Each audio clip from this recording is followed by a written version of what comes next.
Bila anak sedang sakit, selalu rewel dan ingin selalu nempel pada ibunya, tidak mau dilepas, sholatnya bagaimana? Sedangkan dia selalu menangis bila dititipkan ke suami atau orang tua.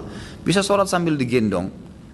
Sebagaimana hadis Bukhari menjelaskan masalah itu. Kalau Nabi SAW pernah menggendong cucunya Umamah, ya, perempuan anaknya Zainab radhiyallahu anha. Lalu kemudian Nabi SAW menggendongnya sambil sholat. Pada saat Nabi mau ruku diletakkan di depan sejadah, gitu kan? Lalu kemudian beliau sholat seperti biasa, berdiri rakaat kedua digendong lagi. Sampai Imam Bukhari menulis bab khusus tentang hukum menggendong bayi atau anak sementara sholat. Jadi nggak ada masalah. Dan juga boleh mempercepat sholat. Dalam arti kata di sini memilih surah-surah yang pendek. Kalau orang Indonesia nggak usah diajarin. Nah, ini. Sudah ahlinya, gitu kan? Inna atayna wal asri, inna atayna wal asri. Baiklah, jadi baca surah-surah pendek, gitu kan? Karena Nabi SAW pernah jadi imam, gitu kan? Kemudian beliau mempercepat sholatnya. Biasanya beliau baca surah-surah panjang, ini jadi surah pendek. Selesai salam, kata para sahabat, ya Rasulullah, tidak seperti biasanya. Kok sholat anda sekarang lebih pendek? Kata Nabi SAW, tadi saya dengar tangisan bayi di saf perempuan. Maka saya mempercepat sholat saya, khawatir ibunya terganggu gara-gara itu. Itu adabnya memang, kan itu. Jadi ini bisa dilakukan, Allah alam. Bagaimana cara saat kita batal wudu dalam sholat berjamaah pada pertengahan dan posisi anak di tengah saf, keluar dari sholat, minta jalan dengan orang-orang di sekitar kita lalu keluar berwudu. Nggak boleh lanjutin sholat sementara tidak punya wudu, ya, karena ini memang dilarang di dalam hadis. Allah tidak terima sholat yang tidak bersuci, berarti dilarang, gitu kan, tidak boleh. Tadi sebelum sholat maghrib, setelah sholat qobliyah, saya memperhatikan Ustadz berdoa menengadah tangan. Mohon di-share Ustadz doanya. Rahasia dong ini. Doa itu kan curhat sama Allah, masa mau dibongkar-bongkar gitu. Mau tahu bocorannya? Yang bertanya aja ya. Jadi doa itu ada dua macam. Ada doa yang sifatnya, doa ini memang rutin. Sudah Nabi SAW ajarkan.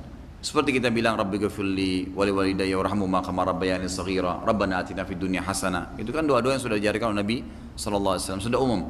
Saya kadang-kadang gemar mengumpulkan doa yang semua dimulai dengan Rabbana. Di Al-Quran saya keluarin, gitu kan. Seperti misalnya Rabbana innana amanna faghfir lana dzunubana wa qina adzabannar, Rabbana innaka man tudkhilin nar faqad ahzayta ma lidh dhalimin min ansar, Rabbana Rabbana Rabbana. Semua ada banyak tuh. Mungkin ada lebih dari 30-40 doa. Ini doa yang kita panjatkan. Kadang-kadang kita mungkin bukan tidak ada hajat ya, tapi bukan hajat khas kita di situ. Kita amalkan karena Allah sebutkan dalam Al-Quran dan Nabi SAW amalkan kita. Itu doa yang pertama. Doa yang kedua ini hajat. Nah ini bebas, hajat antum apa gitu? Sampaikan kepada Allah Subhanahu Wa Taala. Yang penting syaratnya agar doa kita bisa diterima yang pertama harus diikuti dengan keikhlasan. Berdoa bukan karena ingin dipuji oleh orang di sebelah kita. Memang betul-betul butuh hajat dengan Allah. Ikhlas. Yang kedua, yakin Allah terima. Kata Nabi SAW, Udu'u rabbakum mukinuna bil ijabah. Berdoalah kepada Tuhan kalian dengan yakin Allah akan terima. Yang ketiga, nggak boleh minta yang haram. Tidak boleh makanan dan pakaiannya juga haram. Kata Nabi SAW, seseorang yang berantakan rambutnya, kotor bajunya, gitu kan? Kemudian tidak pakai alas kaki, berdoa kepada Allah di langit, mengatakan ya Allah kasih, bagaimana Allah kasih, makanannya haram, minumannya haram, pakaiannya haram, tidak dikasih. Yang keempat, tidak tergesa-gesa. Kata Nabi SAW dalam hadis Bukhari Muslim, yustajabu li ahadikum ma lam ya'jal. Seseorang pasti diterima doanya sama Allah selama tidak tergesa-gesa. Ucapannya, Rabbana atina fid dunya hasanah. Bukan Rabbana atina fid dunya hasanah fil akhirati hasanah. Atau apa yang diucapin gitu. Kemudian juga tidak tergesa bisa minta jawaban. Kata Nabi SAW, wa kaifa ya'jal ya Rasulullah? Bagaimana cirinya orang yang tergesa-gesa itu ya Rasulullah? Kata Nabi SAW, yaqulu da'autu wa lam yustajabu li fatarakat du'a. Dia bilang saya sudah berdoa belum ada jawabannya, maka dia tinggalkan doa. Itu buru-buru, tergesa-gesa. Kita panjatkan proposal kepada Allah. Bawahan, atas bawahan di kantor minta dinaikin gaji sama dirutnya. Tulis permohonan, masukkan ke ruang direktur. Kira-kira apa yang antum lakukan setelah itu? Nunggu atau gebrak-gebrak pintu dirut? Nunggu. Nggak mungkin, mana proposal saya permintaan, nggak mungkin, mana berani dipecat dari kantor. Allah udah kasih kita badan, udara, mata, macam-macam nikmatnya banyak gitu kan. Hanya minta ini terus belum dikasih protes. Sabar. Gitu kan? Allah lebih tahu. Makanya ulama bilang kalau kita berdoa sama Allah, Allah lebih tahu kapan dikasih, kenapa dikasih, sebesar apa dikasih dan kapan dikasih. Terserah Allah itu. Bukan kita yang atur, itu Allah SWT yang atur. Udah sampaikan selesai.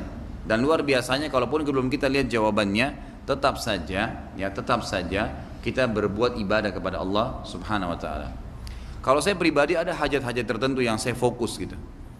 Di antaranya adalah ada hadis Nabi SAW yang berbunyi, kalau ini antum minta di-sharekan gitu kan.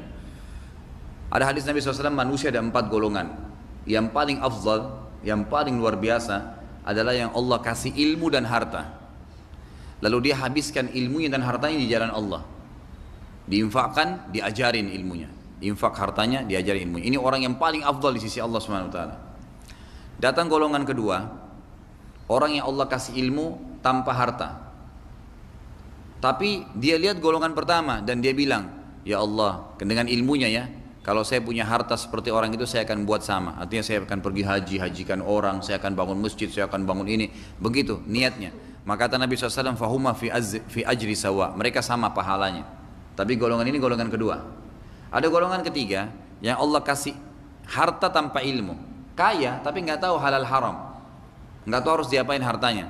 Lalu dia habiskan hartanya di jalan kemaksiatan, foya-foya, bangun diskotik, macam-macam, bioskop, karaoke, beragam macam maksiat. Datang golongan keempat, paling bobrok nih, nggak ada ilmu, nggak ada harta. Masalahnya bukan dia lihat golongan pertama sama kedua, golongan ketiga nih. Dia bilang kalau saya punya harta, saya akan buat seperti orang ini, bangun diskotik, bangun bar. Apa kata Nabi SAW? Fahuma, keduanya ini 3 dan 4, fi wazri sawa, di dosa sama. Udah goblok, bodoh, miskin gitu kan. Ini bahasanya begitu, bukan individu ya, tapi luar biasa gitu. Yang dicontohin orang maksiat kepada Allah SWT.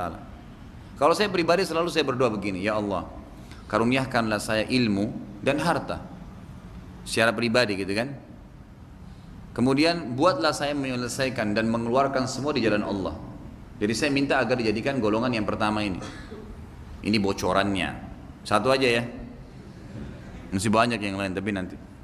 Saat Imam Bukhari mau menulis hadis Nabi, Imam Bukhari sholat 2 rakaat sebelum menulisnya. Sholat apakah itu? Ulama lebih cenderung mengatakan ini adalah Imam Bukhari mencari waktu sholat yang dibolehkan. Umumnya pendapat yang paling kuat mengatakan Imam Bukhari mencari masjid dan sholat tahiyat masjid. Umumnya, ini pendapat yang lebih kuat, gitu kan? Ada juga sebagian mengatakan Imam Bukhari mengerjakan sholat sunnah wudu. Jadi beliau kalau terima hadis, beliau wudu, lalu beliau mengerjakan sholat sunnah wudu dan minta sekalian petunjuk sama Allah apakah hadis ini sahih atau tidak. Ini 2 pendapat yang paling kuat, tahiyat masjid atau sholat wudu. Tapi tidak ada sholat baru yang dikerjakan oleh beliau, rahimahullah. Pertanyaan kedua, apakah tawarruk hanya tahiyat akhir jika rakaat salat lebih dari 2 sehingga tidak berlaku untuk salat yang hanya 2 rakaat? Ini khilaf panjang di antara ulama ya. Tawarruk itu perlu Anda ketahui dan sudah pernah saya jelaskan di bab salat kita. Ada warak itu artinya bokong. Ya, jadi dibahasakan duduk tawarruk, maksudnya duduk sambil bokong kita tersentuh di tanah. Kan gitu yang sering kita kerjakan di tahiyat akhir gitu. Nah pertanyaan tadi, apakah tawarruk itu dikerjakan di rakaat kedua atau umum semuanya? Saya sudah pernah jelaskan kan. Yang paling kuat Allah alam, kalau saya simpulkan rajih, saya tidak ulangi lagi masalah ini karena panjang lebar. Yang jelas duduk yang paling kuat pendapat itu, walaupun semua benar, kita tidak bisa salahin ya, karena masing-masing punya riwayat. Tapi yang saya pernah telusuri dan saya pelajari satu persatu, saya temukan ternyata riwayat yang paling kuat adalah duduk tawarruk itu dikerjakan kalau lebih dari 2 rakaat. Lebih dari 2 rakaat. Kalau setiap rakaat kedua, baik itu tahiyat akhir atau bukan, seperti subuh misalnya, atau tahiyat kedua di duhur, tetap saja Nabi SAW kerjakan dengan iftirash. Apa itu iftirash? Menduduki telapak kaki kiri kita, gitu kan? Jadi kalau sholat subuh pun dalam pendapat yang kuat ini adalah tetap duduknya iftirash, bukan tawarruk. Tawarruk dikerjakan setiap lebih dari 2 rakaat. Seperti kalau rakaat ketiga di maghrib atau rakaat keempat di duhur, asar dan isya. Allah alam. Bolehkah membaca surah yang sama di sebuah rakaat? Misal membaca Al-Ikhlas karena menyukai surah tersebut? Setahu saya sebaiknya jangan ya. Dianjurkan untuk memvariasikan, karena contoh dari Nabi SAW divariasikan. Tapi bolehkah di setiap rakaat kedua saya membaca Al-Ikhlas? Boleh kalau itu. Karena ada pernah sahabat sering kali membaca di rakaat keduanya Al-Ikhlas. Rakaat pertama diacak sama dia. Lalu dilaporkanlah oleh makmum-makmumnya, ya Rasulullah, orang ini kalau sholat selalu di rakaat kedua Al-Ikhlas. Ditanya, kenapa kau baca itu? Tapi ini sholat yang berbeda ya. Jadi sholat subuh misalnya di rakaat kedua Al-Ikhlas, nanti sholat maghrib juga yang suara Al-Ikhlas, rakaat kedua Isya Al-Ikhlas, tapi rakaat pertama diacak sama dia. Maka kata Nabi SAW, kenapa kau baca begitu? Kata sahabat tadi, karena saya mencintai surah itu ya Rasulullah. Kata Nabi SAW, tidak ada masalah, gitu kan? Jadi tidak ada masalah, karena dia suka membaca surah itu. Tapi nggak boleh dalam satu sholat semuanya sama, rakaat pertama Al-Ikhlas, rakaat kedua Al-Ikhlas, ini masih banyak surah lain, kenapa malas baca? Gitu. Bolehkah sholat di belakang imam yang banyak melakukan bid'ah? Contohnya niat dilafatkan dan doa kunut. Boleh, nggak ada masalah. Nggak ada masalah itu. Jadi dalam hadis kan dikatakan, kalau kalian sholat dan imam mengimami kalian, kalau imamnya benar dia panen pahala kalian, kalau dia salah dia dapat hukuman dan kalian tetap dapat pahalanya. Jadi ulama mengambil hukum dari hadis ini, ya, bahwasanya seseorang boleh sholat di belakang orang yang melakukan bid'ah. Ya, kecuali bid'ahnya mukaffirah ya, karena kalau masalah kunut, masalah lafaz itu kan bid'ah yang bukan mukaffirah, bukan sampai mengkafirkan, itu perbuatan bid'ah yang berdosa umumnya gitu kan. Tapi kalau mukaffirah itu kayak penyembah kuburan, ya kan, memakai jimat, dukun, berkedok kiai kemudian jadi imam. Nah ini semua nggak boleh, jelas mukaffirah, ya sudah sampai pada tingkat mengkufurkan dia. Ustaz, mohon diterangkan dalil larangan sholat berjamaah di saat masih ada jamaah sholat yang belum selesai. Hadis Nabi SAW, tidak boleh ada dua jamaah di dalam satu masjid. Jadi dilarang, nggak boleh. Makanya kalau antum masuk masjid, walaupun masbuk ada jamaah di sana, sana aja ikut, nggak usah buat jamaah baru. Nggak boleh, dianjurkan untuk tetap satu jamaah saja. Ustaz, bolehkah kita menjadikan batas garis depan saf kita sebagai sutra dan pembatas sholat, atau memang harus dengan benda sebagai penandanya, atau harus di belakang orang apabila kita sholat tidak di saf terdepan? Boleh saja, tidak ada masalah. Kalau kita bisa mendapatkan sutra yang ideal itu tingginya ya, tingginya kurang lebih 50 sampai 60 cm lah ya, kurang lebih. Tapi kalau kita tidak punya, boleh buku, boleh apa saja, tas. Kalau ada tiang lebih bagus, ada orang bagus. Kalau tidak ada maka boleh. Saya pernah disampaikan oleh salah satu dosen saya di Madinah, dalam masalah fikih para ulama sepakat mengatakan kalau dia berada di sebuah lapangan luas, tidak ada yang bisa dijadikan sebagai sutra. Atau mungkin seperti masjid ini, Masya Allah, tidak ada tiang di tengah-tengahnya, gitu kan? Maka bagaimana caranya? Orang harus mencari sutra misalnya. Maka dia boleh meniatkan sutra tempat sujudnya, ya, tempat sujudnya. Apakah doa iftitah sholat malam dan tahajud beda dengan sholat wajib? Sebenarnya sama saja, doa iftitah ada banyak ya. Ada kalau tidak salah sekitar 13 macam doa iftitah. Boleh dipilih yang mana saja, gak ada masalah, sholat wajib atau sholat sunnah. Tapi Nabi SAW seringkali kalau malam membaca di doa iftitah, Allah Rabbu Jibril wa Mikail wa Israfil fatiras samawati wal ard anta tahkumu baina ibaduka fi makhtalafu fi ihdil makhtalafu fi minal haqqi biidnik innaka tahdi man tasha' ila siratal mustaqim. Itu yang sering beliau baca, gitu kan, yang saya tahu dalam lafaz salat malamnya dalam iftitah. Tapi seringkali beliau juga meragamkan dengan doa-doa iftitah yang lain. Jadi teman-teman saya sarankan untuk tidak satu doa tapi hafal beberapa doa, karena menghafal beberapa jenis doa itu akan membuat kita tidak jenuh ya, bisa variasikan macam-macam doa-doa. Makanya semua doa salat itu pasti banyak. Iftitah ada banyak, doa ruku ada banyak ya. Iftitah ada sekitar 13-an kalau nggak salah. Kemudian doa ruku ada sekitar 6 atau 7 macam. Doa i'tidal itu ada 4 atau 5 macam. Doa sujud juga begitu, ada 7. Di antara doa sujud ada 4 atau 5 macam. Doa sebelum salam ada 23 macam doa. Banyak. Dan itu semestinya kita harus ragamkan gitu. Doa pada saat sujud dibaca secara lisan atau di dalam hati, Ustaz? Bagaimana menurut Ustaz dan kapan kita boleh mengadakan apa ini? Saya nggak tahu ya. Baik, yang jelas doa tetap dengan lisan, doa dengan lisan. Ya, doa, zikir, baca Quran itu adalah ibadah lisan. Jadi kita mengeluarkan suara walaupun sebatas kita yang mendengarnya. Teman saya di Inggris menitipkan pertanyaan berikut. Beliau kesulitan untuk melaksanakan sholat duhur, asar, dan maghrib di sana dikarenakan minimnya tempat untuk sholat. Sedangkan rumah dan kampusnya jaraknya cukup berjauhan. Kira-kira bagaimana solusi untuk teman saya ini, Ustaz? Bolehkah beliau selalu menjamak sholatnya? Tidak boleh. Jawabannya mutlak, tidak boleh menjamak dan tidak boleh meninggalkan sholat. Lalu bagaimana solusinya? Kata Nabi SAW dalam hadis yang sahih, innama ju'ila li ardan masjidan wa tahura. Allah sudah menjadikan untukku dan umatku bumi ini semua bisa jadi masjid dan suci. Sholat di bawah pohon. Kenapa orang bisa pacaran di taman kampus? Kenapa anda tidak bisa sholat? Kenapa? Anehnya malu kalau berbuat kebaikan. Sholat di kantor, tidak ada tempat untuk sholat Ustaz. Ambil sejadah di sebelah komputer anda, di sebelah kursi anda bisa sholat. Tidak ada alasan gitu. Bahkan subhanallah ada sepupu saya sendiri, dia masuk di Australia, sekarang sudah warga negara Australia dia. Kebetulan ibu dia tante saya langsung, adik ayah saya gitu. Jadi saya dengar dari ayahnya kisahnya gitu. Dia saking sering dididik oleh tante saya untuk sholat, maka di kampusnya itu dia kumpulin anak-anak muslim, waktu dia masih SMP gitu. Ngobrol-ngobrol untuk sholat yuk, kenapa nggak sholat gini-gini. Ternyata setelah mereka tunjukin prinsip sholat, 3-4 orang anak muslim itu sholat, kepala sekolahnya menghargai, dianggap itu perbuatan baik gitu. Dan ternyata memang anak-anak muslim ini tidak pernah buat keributan, yang lain sering ganggu orang, ini enggak. Pintar berprestasi di sekolah, langsung kepala sekolahnya keluar instruksi, dikasih satu ruangan khusus jadi masjid di sekolah Kristen.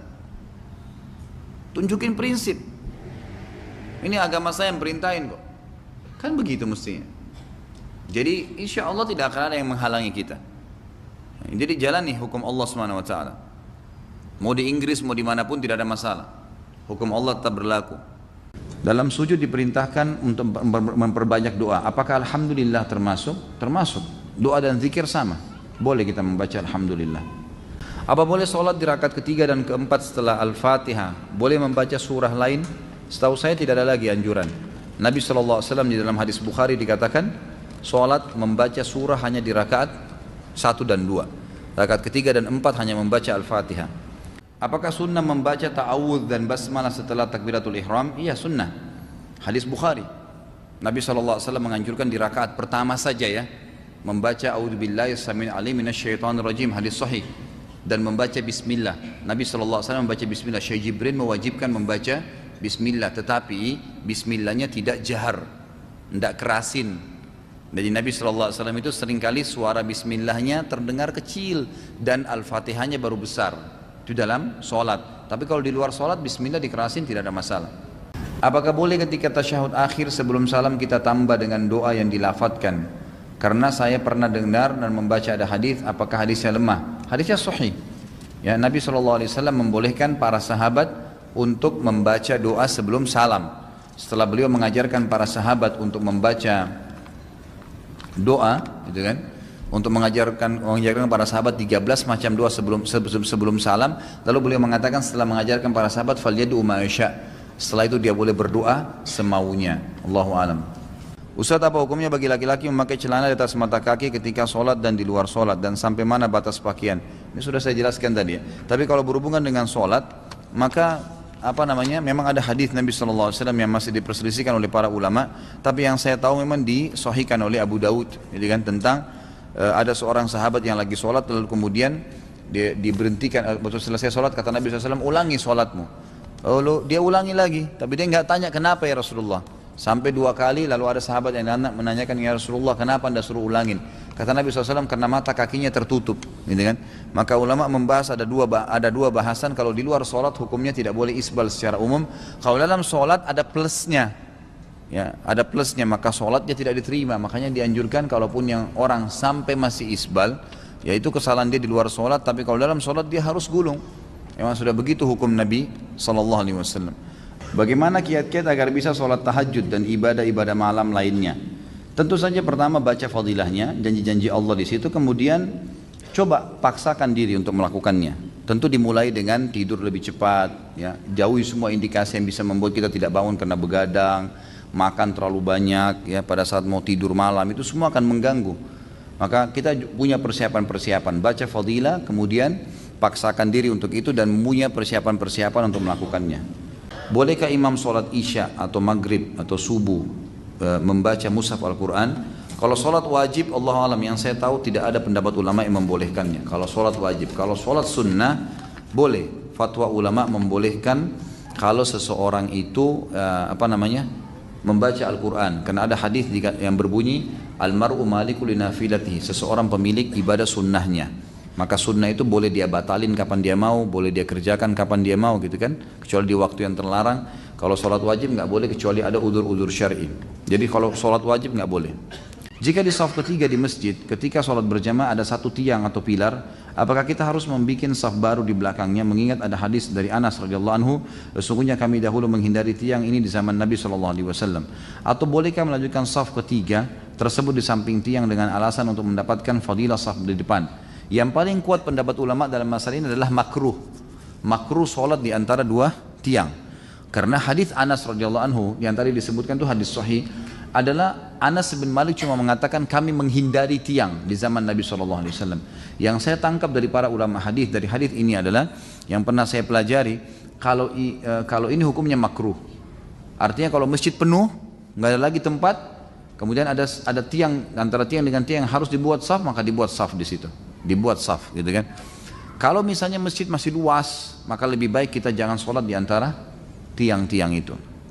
Ustadz, ana mau nanya tentang masjid yang ada kuburan. Itu batasannya apa ya? Sebab selama ini saya fahami tidak boleh sholat di masjid yang ada kuburannya, walaupun di luar, tapi masih wakaf dengan kuburan dan masjid. Setahu saya, Allahu alam, ulama mengatakan kalau itu di luar fisik masjid, yang dipakai sholat 5 waktu, maka masih boleh disolati, setahu saya. Karena sabda Nabi SAW, la taj'alu kuburakum masajid, jangan kalian jadikan kuburan-kuburan kalian sebagai masjid. Artinya kuburannya, fisik kuburannya. Jadi kalau ini bangunan fisik masjid, di dalamnya ada kuburan, itu tidak boleh. Atau di terasnya, dan teras itu dipakai sholat, kalau Jumat kah, kalau Id kah, berarti masih masuk masjid. Tapi kalau dia murni kuburan, di luar fisik masjid, tidak pernah dipakai sholat, tidak pernah apa. Kebetulan orangnya memang wakafin juga untuk itu. Allah alam, yang saya tahu itu tidak ada masalah. Tetap lebih afdol cari masjid yang tidak ada kuburan sama sekali. Itu lebih baik. Gitu kan. Apakah sah wudhu dan sholat seseorang yang bertato? Sah, tidak ada masalah. Sudah saya jelasin kan.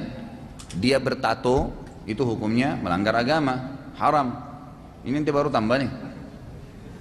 Tambah pertanyaan 3 lembar, Masya Allah.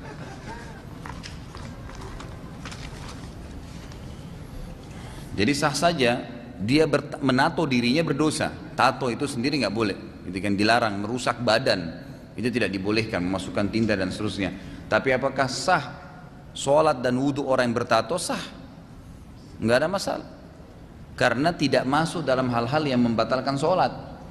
Yang batalin sholat kan jelas, tidak ada wudhu, ada najis di badan. Gitu. Tato itu bukan najis. Jadi ini bukan berarti membolehkan tato ya, karena tato itu ada bab sendiri, dilarang. Gitu kan. Apakah boleh berdoa ketika sujud terakhir dalam sholat? Berdoa dalam hati? Jangan dalam hati, berdoa benar, ucapin, tidak ada masalah, boleh. Sabda Nabi SAW, kalau kalian ruku agungkan Allah, kalau kalian sujud perbanyak doa.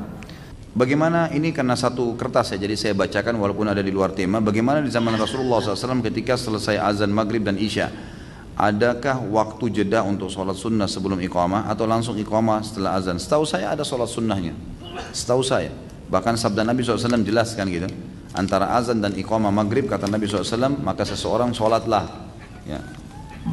Siapa yang mau 3 kali, Nabi SAW ulang-ulangi. Bagaimana menyikapi kondisi rumah anak yang jauh dari masjid, sedangkan ada musola kecil dekat rumah? Apakah tetap harus mendatangi masjid yang sesuai dengan sunnah dan meninggalkan musola? Kalau musola itu insya Allah tidak ada pelanggaran-pelanggaran yang jelas ya, misal imamnya bacaannya tidak benar, ini kan tidak boleh ya. Kalau ada imam yang bacaannya ngawur, salah, nggak boleh kita sholat di belakangnya, karena dia mengubah-ubah makna daripada ayat Al-Quran. Seperti saya kasih contoh tuh, hari orang baca Al-Fatihah, Alhamdulillah, itu kan yang benar ya. Tapi kalau orang bilang Alhamdulillah, ini salah ini. Karena Alhamdulillah segala puji bagi Allah. Orang bilang Alhamdulillah artinya kematian buat Allah. Ini maknanya berubah nih. Nggak boleh kita sholat di belakang imam yang salah bacaannya. Kalau kita tahu nih bacaannya salah, cari masjid yang lain. Kalau kita masuk masjid kita nggak tahu, baru kali itu nggak apa-apa. Karena ulama mengatakan sholat di belakang orang majhul hal, keadaannya tidak jelas, itu sah sholatnya. Masuk dalam hadis Nabi SAW, kalau imam sholat salah dalam sholatnya dan kalian benar, dia berdosa di hadapan Allah dan sholat kalian sah. Nah. Terkait hadis Muadz bin Jabal mengimami sholat fardu, apakah boleh mengimami lebih dari 2 kali ketika ada orang yang datang lagi? Sudah saya jelaskan, boleh, nggak ada masalah. Hadis juga Bukhari menjelaskan Abu Bakar pernah mengimami sahabat yang ketinggalan dan akan sholat sendiri. Apakah boleh menjawab salam ketika kita membaca Al-Quran, sedang berdoa atau sedang berzikir? Boleh saja, yang penting jangan sholat. Karena kalau lagi sholat, kalau dalam ibadah ya, nggak boleh bicara kecuali bacaan sholat, gitu kan? Begitu pula tidak, itu kalau dalam ibadah. Kalau di luar ibadah, di tempat-tempat yang kita dilarang untuk menyebutkan nama Allah, seperti mohon maaf, azzakumullah, semoga Allah muliakan anda semua, itu di WC, ya itu tidak dibolehkan menyebutkan nama Allah, maka di sini tidak boleh kita menjawab salam. Itu kalau di tempat yang dilarang. Kalau dalam ibadah cuma dalam sholat saja yang kita tidak boleh menjawab salam. Di luar itu boleh saja. Lagi mengaji orang salam, kita berhenti sebentar jawab salamnya lalu lanjut lagi ayatnya. Nggak ada masalah. Begitu pula dengan berdoa dan seterusnya. Jika belum selesai membaca Al-Fatihah, imam sudah ruku, apakah harus menyelesaikan baca atau ikut ruku? Ikut ruku. Kalau sholat berjamaah imam patokannya, bukan bacaan kita. Ini sesuai dengan pendapat jumhur ulama, sebagaimana sabda Nabi SAW, innama ju'ilal imam liyutamma bihi shalah. Imam dijadikan untuk menyempurnakan dan memimpin sholat. Jadi kan? Jadi kita ikutin dia. Bagaimana cara bertobat dari dosa riya? Apakah pahala ibadah kita yang hilang karena riya bisa kita dapatkan kembali setelah bertobat dan menyesali perbuatan riya tersebut? Allahu a'lam. Kalau kita sudah riya dari awal, setahu saya itu perbuatan dosa besar. Apakah itu bisa kembali pahalanya? Allahu a'lam. Tapi ada ayat Al-Quran yang menyebutkan kalau seseorang itu bertaubat nasuha, maka Allah berfirman, a'udzubillahi minasyaitonirrajim, ulaika alladzina yubaddilullahu sayyi'atim hasanat. Ada orang-orang memang yang Allah ganti dosa-dosa mereka menjadi pahala. Allahu a'lam ini dosa yang mana, gitu kan? Tapi ini memang ada ayat Al-Quran yang menjelaskan itu. Cuman kalau riya atau kita khususkan ibadah tertentu, sholat yang pernah saya riya atau sedekah ini bisa nggak diganti jadi pahala kembali? Allahu a'lam. Umumnya sudah hancur kan gitu, sudah habis. Maka kita tidak tahu ya, apakah memang nanti Allah Subhanahu wa taala akan menerima dari dia kembali digantikan, itu saya tidak tahu. Anehnya saya kalau setiap sholat sering merasakan gemuruh suara dari perut yang membuat ana merasa menahan kentut di antara dubur, dan itu ini sebentar ana sebentar saya ya. Baik. Dan itu saya benar-benar rasakan gemuruhnya. Apakah boleh menahan kentut dalam sholat? Atau apakah saya diganggu jin khinzib? Bagaimana mengatasi godaan was-was tersebut? Karena saya sudah ta'awud dan meludah 3 kali ke kiri, masih saja was-was datang untuk mundur membatalkan sholat. Ini tentu dilihat keadaannya. Kalau secara kejiwaan, secara fisik memang, Anda memang merasakan mau buang air besar, maaf, mau mengeluarkan angin, mau buang air kecil, ini nggak boleh sholat. Karena kata Nabi SAW, jangan kalian sholat dengan menahan 2 keburukan. Maksudnya kencing dan angin serta buang air besar. Ini nggak boleh. Biarpun sholat Jumat. Kalau sholat Jumat pun yang dikhawatirkan kita ketinggalan, kalau sudah mau buang air besar nggak boleh nih. Harus buang air besar dulu. Dilarang. Buang air kecil juga begitu. Maka dilarang oleh Nabi SAW 2 perbuatan ini. Harus dibatalkan. Kalau ini memang kita tahu sendiri secara fisik, memang ini adalah kebutuhan saya. Saya tadi habis makan, saya habis minum banyak, maka saya harus mengeluarkannya, maka ini batalkan, gitu kan? Tapi kalau ini was-was, yang artinya sebelum wudu tidak ada rasa apa-apa, pas sholat selalu terganggu seperti itu. Jadi hampir setiap sholat selalu begini, ini was-was syaitan, gitu kan? Dan ini harus dilawan, nggak bisa dilawan.